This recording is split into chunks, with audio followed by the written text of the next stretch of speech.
Welcome to the Books Brothers podcast, where each week we read, discuss, and challenge each other to become better men, and have a few laughs in the process. It's a new year, and we're ringing in 2024 by cracking open a new book. The Books Brothers are currently reading Scarcity Brain, written by Michael Easter. This week we're going to discuss the book's introduction and first 2 chapters. The chapters are short, but packed with information, so I hope we do a good job of getting the point across. Regardless, I definitely suggest you read this one. It's already so good. So as always, thanks for listening. We would love it if you shared your thoughts by emailing us at connect@booksbrotherspodcast.com. Are you a younger sibling that all you got was beat up when you were younger? Do you want to get your siblings back for all that childhood trauma they caused you? Now introducing Brick Pillow. This memory foam pillow has actually taken on the biological and chemical properties of a pound of bricks. Use this weapon to not only win your next pillow fight, but to inflict severe everlasting pain. Also available in marble, concrete, and Egyptian red porphyry. Brick Pillow. Hit them straight in the jaw. Oh, violence. What happens though whenever your mom walks in and your brother's laying on the ground? How'd that pillow get like that, Mom?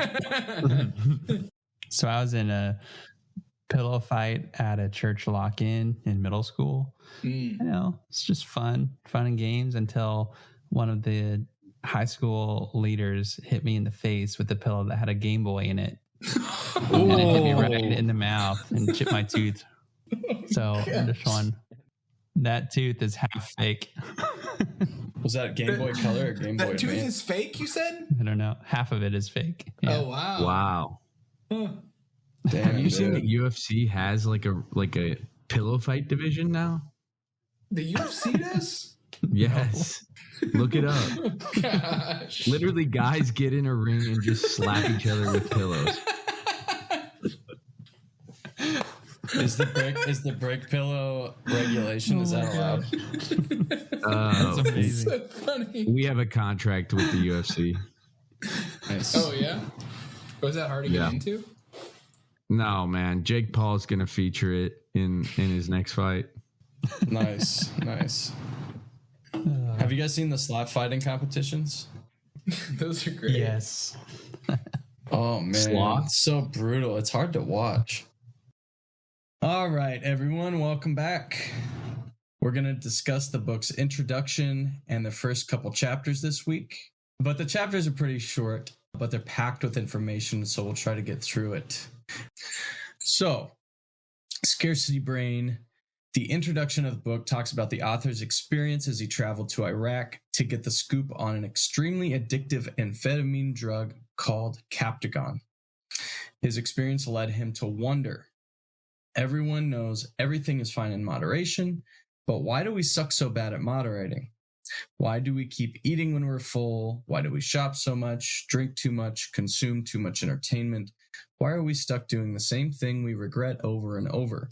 These questions inspired the book we're reading, and we chose to read this book because obviously our brains are a little scarce, but also because we thought the answers to these questions would be extremely helpful for us and anyone else living in the modern world.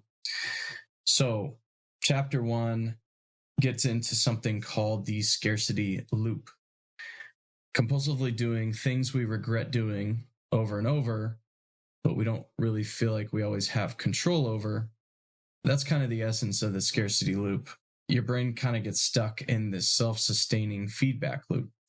And the chapter kind of explains that as animals, we're all hardwired to follow instinctual cues related to scarcity. These cues give that old familiar feeling that we might not have enough. So we have to keep doing these repetitive actions to get enough.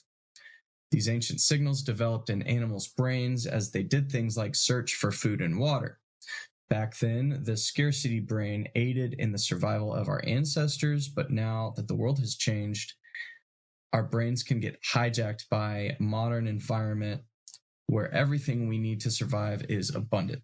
So, what do you guys think is the most annoying, difficult, or destructive form of a scarcity loop you or the people you know and love have been caught in?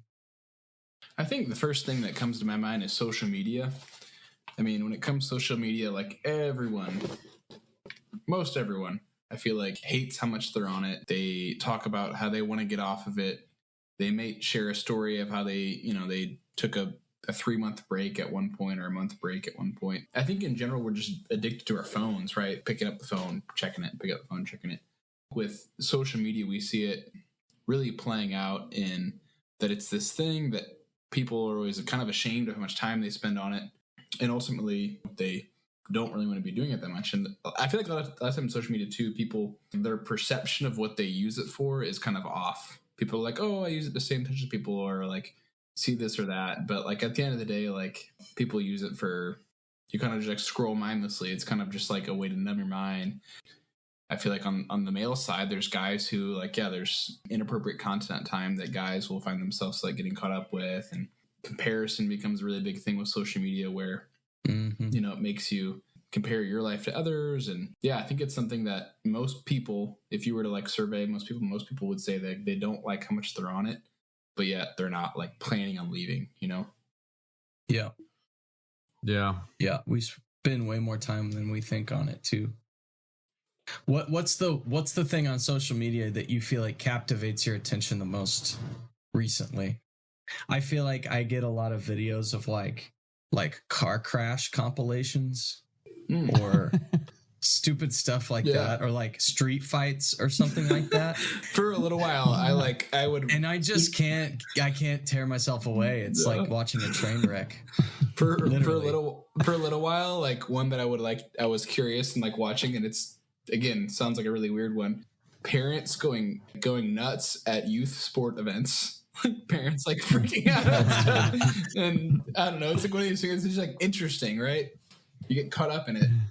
Yeah. Who doesn't want to watch that for 45 minutes? Really, no one does, right? But like you watch one, and then you're like an hour in, you're like, well, yeah. The ones for me that I get kind of sucked into are people scaring other people, and the person getting scared just freaks out, or like fail videos of people just falling down or skateboarding and they just had this gnarly, nasty fall, things like that. Have you guys seen the scare video where they woke somebody up by sucking their face with a vacuum? I feel like I've seen that one. I regret not doing that to you guys in college. So next time we're all hanging out, better watch out. I feel like Garrett's reaction would be like amazing to that. He's not here too, so he can't defend himself. But yeah, my first thought for that question, Thomas, what's the most annoying, difficult, or destructive form of a scarcity loop, was mobile phones. Even for me, throughout my day, if I'm just standing there or doing something mindless, like filling up a water bottle, my immediate next action is to pull out my phone and start looking at it. Whether that's Instagram or checking messages or emails, really anything, just constantly looking at my phone. And I see other people do that too. Yeah, it's tough because it's like we use it, like you were saying, Stalen, to be connected.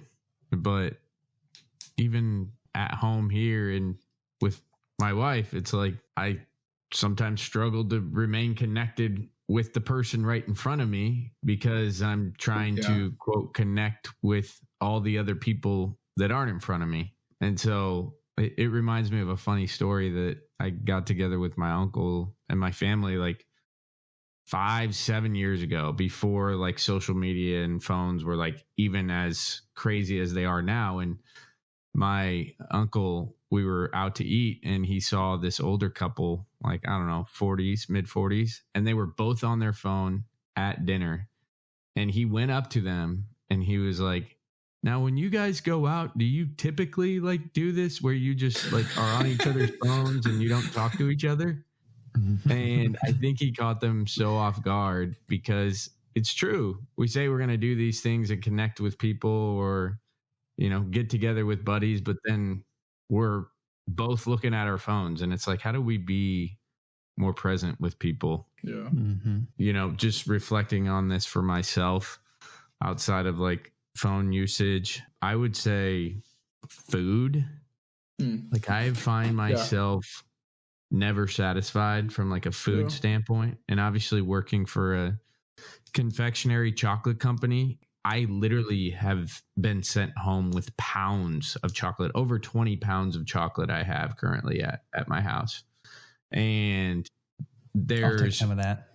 food, there's chocolate all over the office right now. The bowls get stocked every day. There's new flavors that come out, and like I'm literally probably having 5 to 10 pieces of chocolate every single day. Almost like we're losing control of ourselves and our restraint and practicing self-control because we want that that opportunity to be rewarded. And if it's quick and it's repeatable and it solves the problem of my hunger desire, then I'm going to continue to do it. It gets out of hand, especially right now. As you were saying that, Rob, what I was reminded of is, so this book is by Michael Easter. I think we had mentioned it in our last episode, but our first book that we did as a book club was The Comfort Crisis by Michael Easter. One thing I recall him talking about that book was our desire for comfort. And as he relates to it, as he related it to food, he was talking about like, when was the last time you were hungry? And like, that's really like stuck with me. And Rob, like yourself, I love chocolate, just plain piece of dark chocolate. And it's like, when you think about it, like that's like purely a luxury. Like you don't ever like eat that because you're hungry. But I mean, I feel similar to you where it's like, I try to like remind myself sometimes like, no, like it's good to be hungry, but it's difficult whenever we live in homes where you've got like your kitchen's close. Maybe you like did a grocery run recently. It's like, oh, there's food, like stock pantry and that kind of thing. What do you guys think about? I feel like one that, so we're all in our early 30s now. One that's a big issue and for a lot of people in their 20s is alcohol. And I think some people, as you get into their 30s, it kind of starts to resolve a little bit. May or may not. Some people might get worse. But what do you all think about that as Thomas relates to this question? I mean, definitely a very destructive one if it's not, practiced in moderation. Mm-hmm. That's for sure. I feel like alcohol is a really small like piece of a bigger category called mood enhancers or mood alterers or something that alters kind of your state of being. Like I think alcohol could be lumped in as it pertains to the scarcity loop. Alcohol could be lumped in with basically any drug that changes the way you feel or think or whatever, So I was going to mention that actually, cell phones and all that stuff are pretty prevalent. They're probably one of the most common familiar scarcity loops that the average person deals with in the US, but probably one of the most destructive or the most destructive is anything that kind of alters your mood and you feel like you have to go back to it. Even if you don't want to, you just find yourself habitually having to I think it definitely falls into that scarcity loop. Even if you're not addicted to alcohol, don't quote me on this. I'm not an expert and I haven't actually read any research, but really any alcohol consumption is bad for you in the long run, like for your brain and your liver, right? So that'd be the main organ. Well, so it's interesting though, Matt, because there actually is stuff that would say that yes, it has destructive functions on like on the liver, but they say people who could drink on average like 1 drink a day tend to live longer.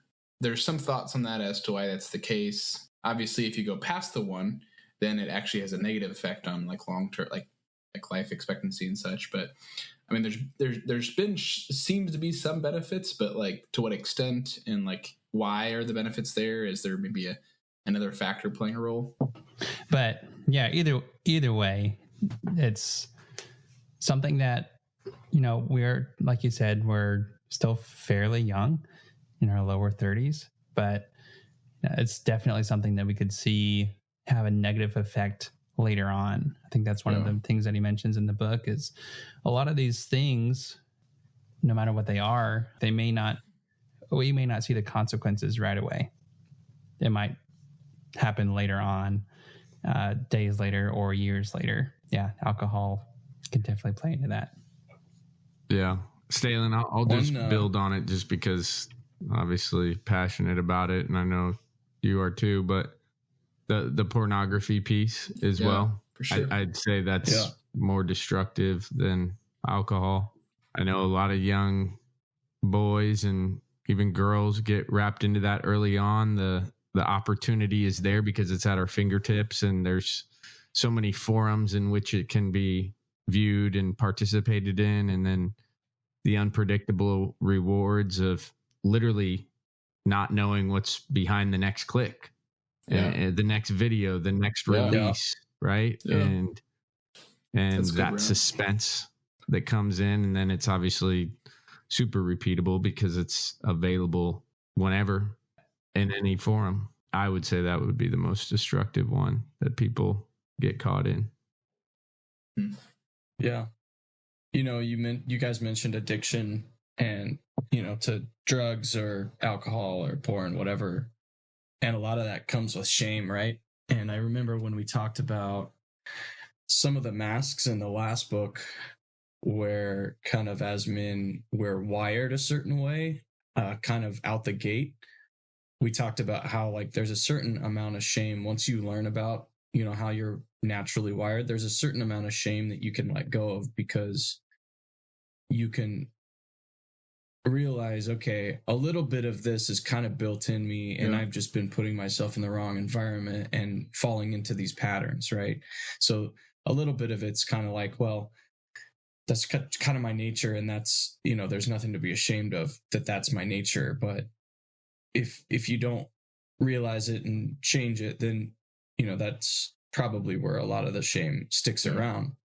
And that brings us to the scarcity loop. I feel like the more we can learn about this in terms of, how our brain operates and why it goes back and does these patterns over and over, maybe the easier it is to kind of let go of some of them because you don't feel that weird shame following a hour and a half scroll session on Facebook or whatever when you didn't want to, or doing something that you regret because you're just stuck in this pattern that kind of seems like it's inevitable. So hopefully this book helps us in that sense too. Let's take a quick break for a word from our sponsors. If you're a former bookie, put out of work by all the recent sportsbook apps that have launched in the last few years, we have great news for you. Book the Rooks is a headhunting agency specializing in job placement for down-and-out bookies. With the government hitting you with the double whammy, first legalizing sports gambling state by state, then ending COVID unemployment benefits and forcing you to actually work, you're probably in the job market. Rest assured, through relationship building and a streamlined placement process, Book the Rooks has developed state-of-the-art partnerships with some of the best industries in the world. Some of the most popular job transitions for ex-bookies that we work with are medicinal marijuana stores, recreational marijuana stores, vape stores, liquor stores, thrift stores, and big lots. At Book the Rooks, we understand it's hard transitioning from questionably moral and legal work to a W-2 paying job. Let Book the Rooks handle your employment placement needs. Call 1-800-NEED-JOB to get your application process started today. That's 1-800-NEED-JOB. And now back to the show. The origins of this scarcity mindset and this loop pattern are discussed, and this chapter talks about how there are three main parts of this pattern. And the first part is opportunity. And the opportunity, you could imagine an animal looking around and saying to itself, I could get some food if I search for it.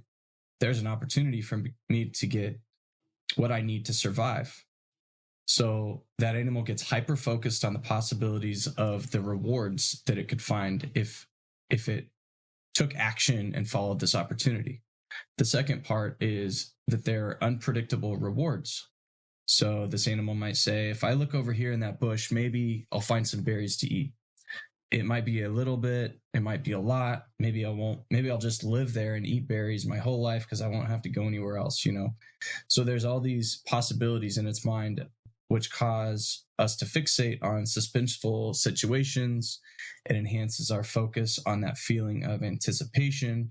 And this is actually the part of the cycle where chemicals like dopamine are released. We're chasing something that's pleasurable. It's on the horizon. You know, this is really what drives a lot of action towards what you need to give yourself to survive. This is kind of a reward in and of itself because of the dopamine hit that you get when you're anticipating and chasing something. And notably, if you get to that bush that you thought maybe there were some berries at and you don't find any, you still got a little bit of a reward because of the feelings and the dopamine that was kind of released in your brain. So we'll talk about how that's used today in kind of a manipulative way, in a sense. And then the last part is the quick repeatability of this loop, because a loop can't really be something that continues to be repeated unless it's easy to repeat again and again. So you can imagine this animal finding some berries, eating those berries, and saying, wow, this whole searching thing that I started out doing led me to eat and survive. So let's do it again. Let's search for another bush with berries on it. And the faster that you can repeat any action that leads to this cycle, the more likely it is it's going to lead you back to this pattern, and you're going to create like a positive feedback loop. So I guess my question to you guys is, before we started reading this book, did you guys already know this about the brain or about like our tendencies? And if you did or you didn't, do you think knowing this now means you'll not get stuck in these loops again? Or are we just doomed? I think we're just doomed. Me too. I think we're doomed too. I mean, it's like one of these things where it's like I feel like most people know what they should do or like what they ought to do. It's the execution where we struggle. And if you think about things like very scientifically, and if you're always on like your kind of like best behavior, you can think through things rationally and make decisions. But ultimately, we don't logically process everything like that. You know, we have a lot of emotional component that comes in, and put it like very simply, like life is more complex than that is really the way I'd see it. Yeah. Yeah. I think there's the awareness that comes with it. So I think by becoming more aware, we can be more cognizant of not falling slave or victim to a lot of these things. One word that's definitely stuck out in these first couple chapters is slave. It just goes to show you how slave we are to our phones or our like what we desire, our desires, or how we want to satisfy ourselves. There are examples, some really good examples that are used in the section of the book that, oh, yeah, that makes a lot of sense. Like if your car dies was one of the examples, and you try and turn it on and you turn the key and nothing happens. It's like, okay, you're probably only going to try so much. But if you turn it and like on the second or third try, you start to hear a sound. It's like, oh, okay. It sounds like there's life. Let me continue to try because I've been rewarded with a sound that like changes potentially the outcome.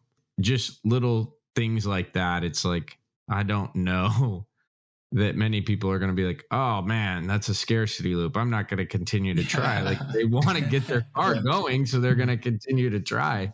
But just that awareness of like how the chemicals, the dopamine, and I thought it was cool. I think it's in the second chapter, but it's dopamine is in the pursuing and anticipating, not in the actual receiving of a thing. So just the thought helps with our persistence.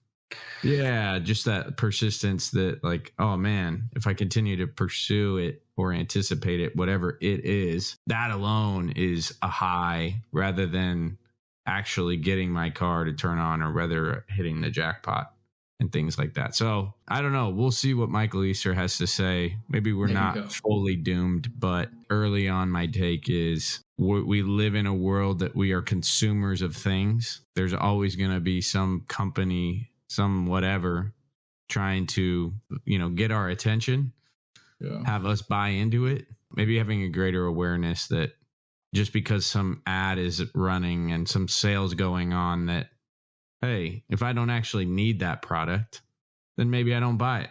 I would say the scarcity loop does a lot more for us than it hurts us in the long run, because literally everything we do to survive is kind of on account of this scarcity loop occurring in our lives, for better or worse. So it's like you can't throw the baby out with the bathwater and just be like, scarcity loop bad, because it creates these patterns in our lives that are actually really positive, that really has allowed us to survive all this time and flourish. Like the fact that we keep trying to find a reward regardless of whether we'll actually get it or not makes us persistent enough to like really be a species that has accomplished a lot of things. So yeah, I guess you just have to find the right loops to follow and the right ones to like let go of.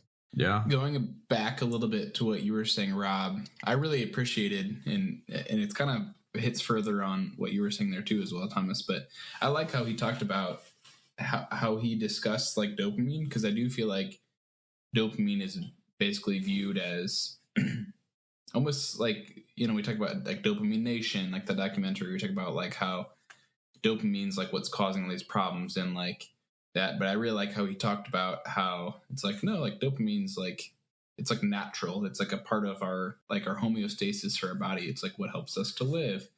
And It's really just trying to figure out what kind of, are we giving in to, really it's like kind of like more guilty pleasure style things and such. Are we letting, habits play on us that cause destruction, essentially? Yeah, maybe, I guess we'll get into it as we read more of this book, but one of my hopes for this book is to get the why behind it, why some of these things are bad, because these are things that I've heard before. Like I've heard the casino story before. It may have been in another book that we read or just randomly in the last couple of years, but the psychology of why people are drawn to some of these things, like a slot machine or video games or things like that, or even just in everyday life. You see people tell others to put their phone down. Like we see that with teens in TV shows. They're just staring down at their phone during dinner time, and the parents are like, put your phone away. But I think it's Stalen, you said we're aware of these things, but we do them anyways. Like we should be present with the people around us. Yeah, I don't think it's anything new, but we're still doing these things.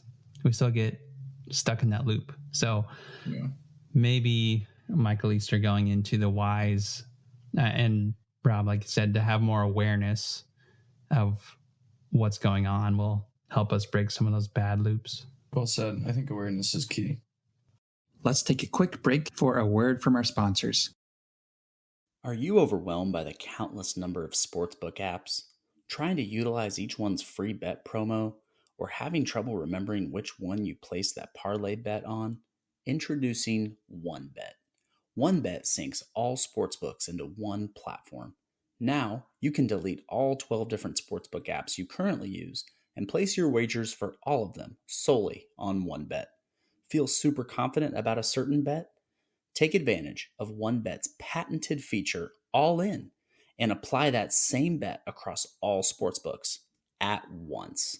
Now, instead of losing your kids' college savings over the course of one Sunday, you can lose it all over the course of a single game. Sign up for OneBet today and receive 10 free $100 bets by using promo code TAKETHEHOUSE. And now back to the show. So you mentioned gambling. In chapters 1 and 2, the author uses gambling as an example to describe how the scarcity loop hooks us. And by kind of following along with the development of slot machines, specifically in Las Vegas, it's easy to see how far we've come in understanding the brain and this scarcity mindset. So the evolution of slot machines was mentioned in the first couple chapters here, and it's pretty extreme. The slot machines of old were boring metal machines with 3 wheels that turned. I think he said something like 8 out of 10 pulls of those wheels was loses. So you basically pull the wheel 8 times, lose 8 times in a row, and then maybe 2 out of 10 times you win. People barely wanted to play those. And now machines, as you guys know, entertain millions of people every year. And I think from what I was seeing, they rake in over half of all gambling revenue in US casinos, at least. So Michael Easter, the author, visits the International Gaming Institute at UNLV, which is University of Nevada, Las Vegas. And there they have a lab/casino with a lot of studies that have to do with how to make these things more enticing to us. And a lot of this is obviously funded by big companies such as casinos and others that build things like apps or entertainment content. Probably by and large. In talking about gambling and casinos, one big thing that we've learned is that anybody who experiences too many losses is not going to continue repeating the same loop. So you have to let people win, or at least think they're winning, to keep them engaged. And he mentioned a study on animals, which I thought was pretty crazy. And it showed that the scarcity loop will lead to animals choosing behaviors that are kin to gambling, where they're not actually winning anything more than they would otherwise, over other activities which have predictable rewards, even if the gambling type activities get them a lot less. So I think it was the predictable awards was going to give them 700% more, but they chose the gambling type activities anyway because of the loop effect, if you will. Also, they've made slot machines to where you can repeat this loop and play 1,000 games in an hour, while playing something like blackjack or poker might only allow for time for about 150 hands an hour. So that's a big advantage for slot machines. And then another realization was that people don't really gamble because they think they'll win money. They play because it's a hobby to them. It's fun. They like experiencing that feeling of that scarcity loop playing out over and over, even though if you look at it from a distance, you're like, wow, that's so repetitive. Isn't it boring yet? Well, obviously not. People will sit there all day and pull the lever. So when's the last time you guys gambled? And, now that you've taken a little bit of a peek behind the curtain and how things are manipulated, how are you going to feel next time you go into a casino? Man, Marianne and I went gambling like 3 times in September. We went down to Oklahoma and gambled like back-to-back nights. And it was kind of fun. We had like a group of people. Fun date night. Yeah, it does sound fun.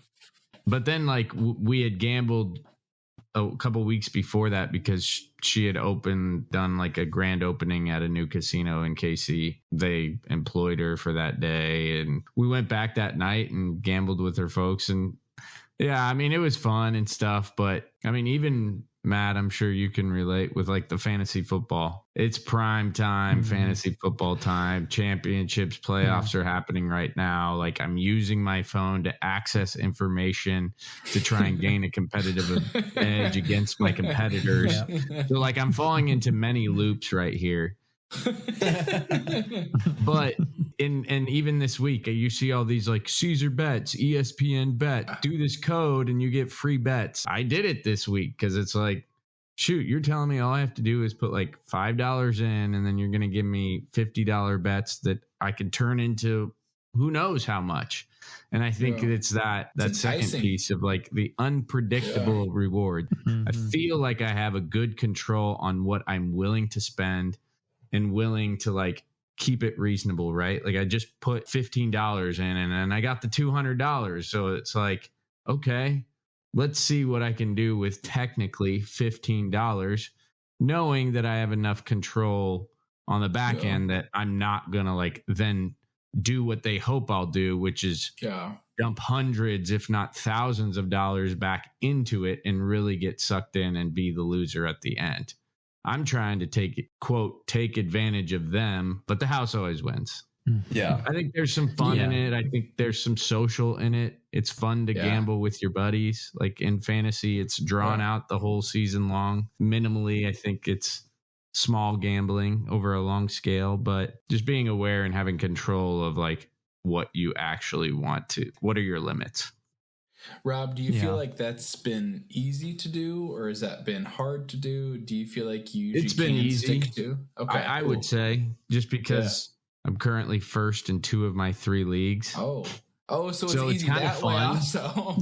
It's kind of fun to like look at the analytics and like utilize a different part of my brain. See how much better you are than other people. No, just to like use other strengths that I have to try and. I mean, at the end of the day, you don't know what the players are going to do, so it's all luck, really, at the end of the day. But what was your question again? I mean, does it ruin it for you knowing some of this stuff? You know, like it's a little bit like the last question, where it's like, are we going to be able to change?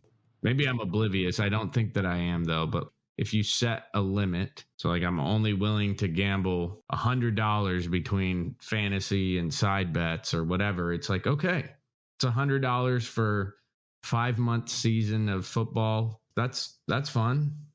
And then if there's an opportunity to potentially go up $700 or whatever, like, I don't know. What about you other guys? You guys been gambling lately? I've been to a casino 2 times in my life.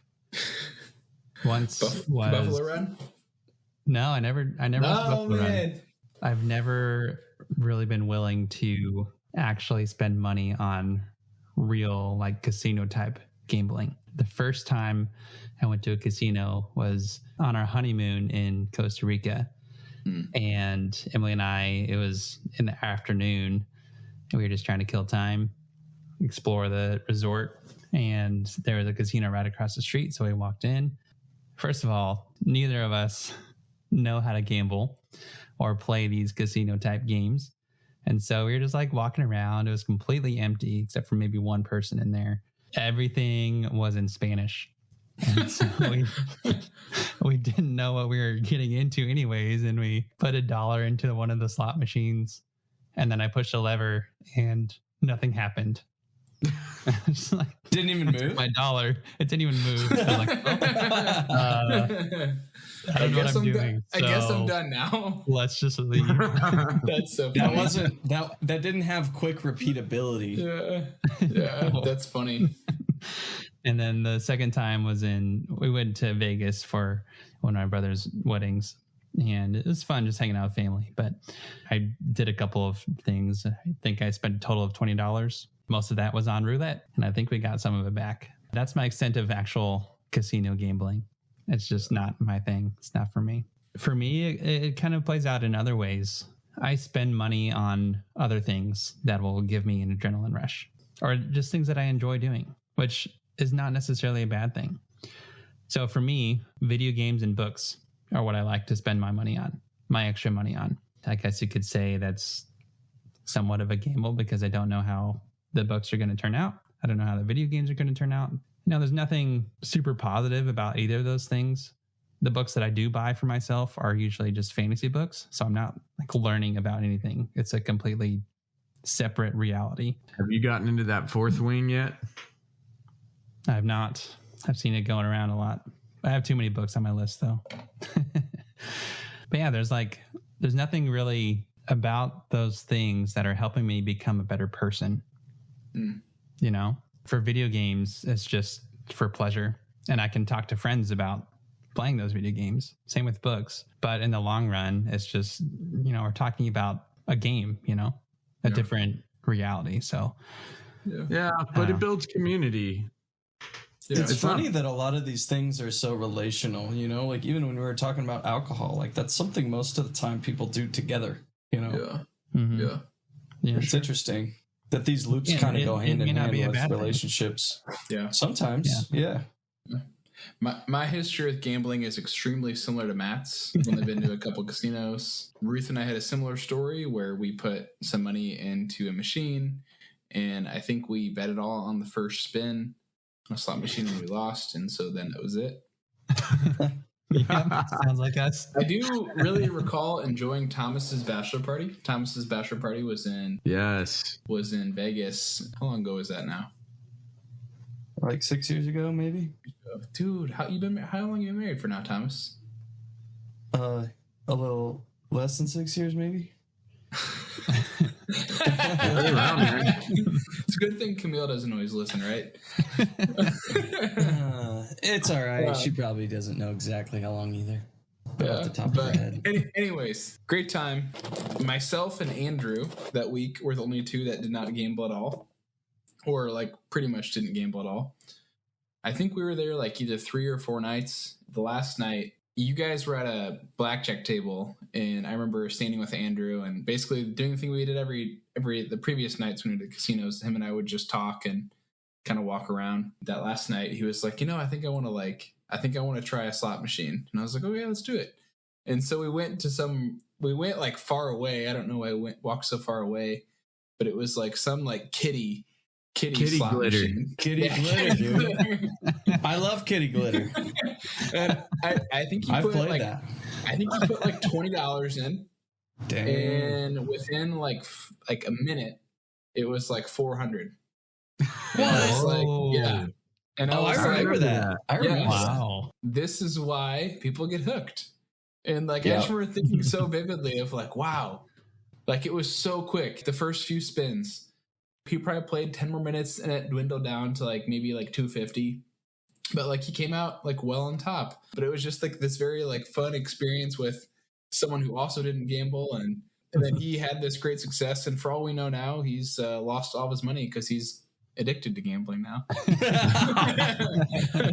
Because that's enticing, right? Like he's doing good. He's doing good. Yeah, but I remember like that happening, and I was just like, oh man, maybe I should try now. Like, like.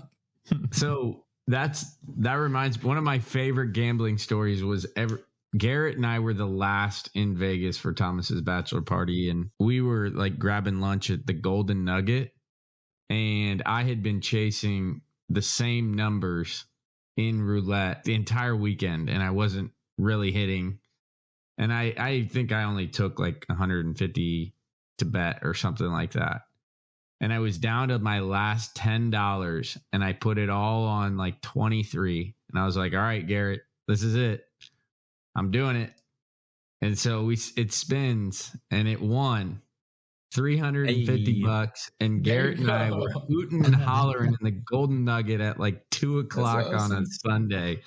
And it was just, if you can imagine Garrett, I mean, he was just what? just so loud with his laugh, and it was fun, man. I don't know. Yeah. There's some fun. It's entertaining. Like, as long as you have, like, if you treat it like going to a movie, for sure. where it's like, okay, I'm going to go to a movie for 2 hours, and I'm going to spend this. I'm not going to take anything home from it except the memory and how I felt from the movie. It's like, yeah. If you treat it like it can be fun. It can be fun for sure. Yeah. The last time I gambled was actually in Japan. We went to Japan in September. There's this game called Pachinko that's kind of this weird, it's like a slot machine mixed with a mini pinball machine kind of thing. Yeah. And you get like, we walked into this Pachinko place because we were just like exploring Tokyo the whole week, and we walked past like a million of these places. And I was like, we got to go in and like drop $10 and just see what it's like, So we go in.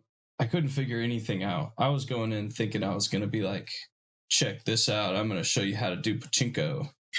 My wife was going to be impressed or something. And I had to ask like the little like 19-year-old stewardess Japanese girl, like, hey, can you help me?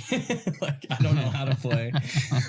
But it's just like a slot machine, essentially, except you get to direct these little like ball bearings where to go on the machine. and it's okay. really loud. If you win, like you get all these ball bearings, and it's kind of more fun than a slot machine because you get all these physical little silver balls, and then you can use those as credits to play even more.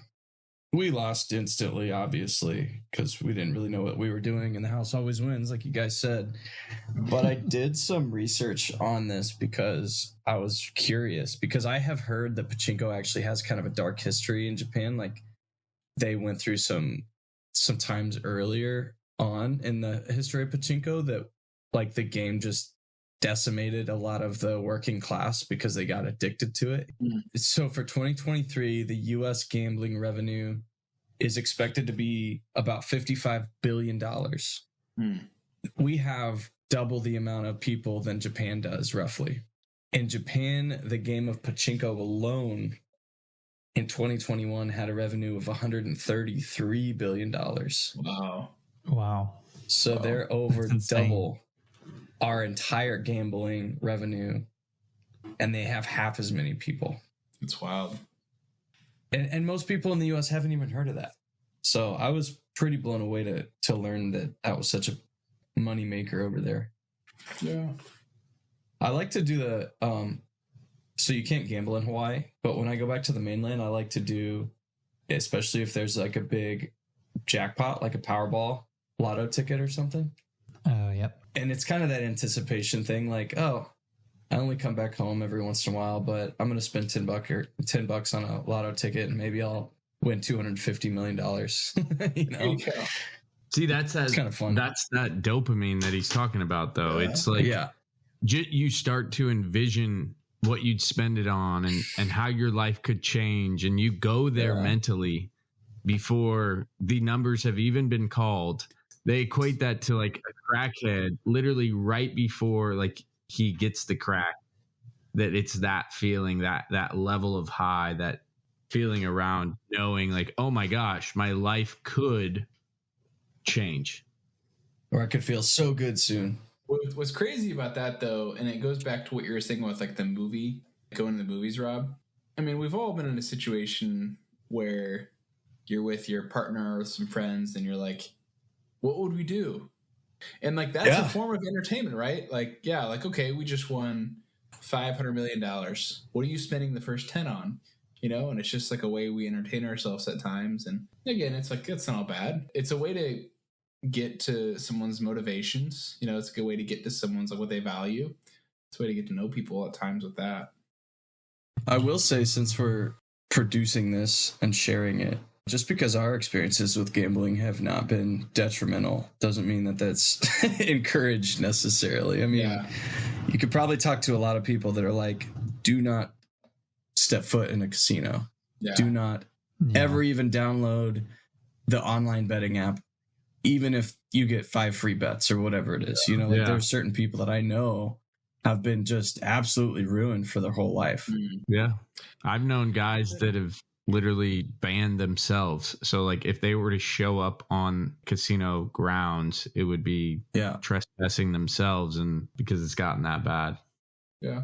And I think maybe what's important to note with that too is that like that there definitely is a dark side to it, and it's about knowing your limits and, you know, knowing what you can control. And I mean, like sometimes, you know, certain individuals and, you know, may have more tendency to not be able to control things. And I think we all have our vices. We all have the areas that like cause us to struggle and fail.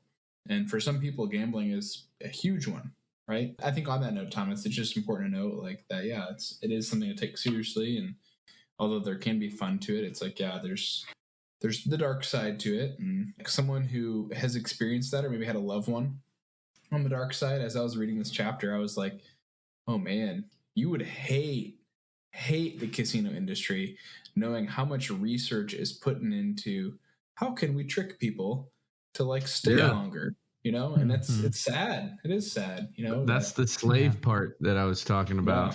Or he says zombies in here too. But one thing that's funny, well, it's not funny, but as you're talking about that, Stalen, and I've said it, I've fallen victim to it. How many of us have said, and maybe it's not all about gambling, maybe it's that extra piece of chocolate, but it's like, all right, just one more. Just one more. All right. After this, I'm done. Yeah. I promise. And it's like, all right, one more game of Smash Brothers, and then we're 15 games after. Yeah. It goes to show you how, like, here I am, like, vulnerably saying, like, no, it's just $15, like, and then I'm going to get the free 200. Who knows? Maybe it won't be. Maybe it'll be more. Yeah. So just like being aware that as much as we think we're in control, at the end of the day, this stuff is strong. And there's a lot of forces going against us, especially chemicals that we might not have as much control of. Yeah. How do we stay strong against that? How do we actually have a limit and cut it off so that it doesn't become a problem?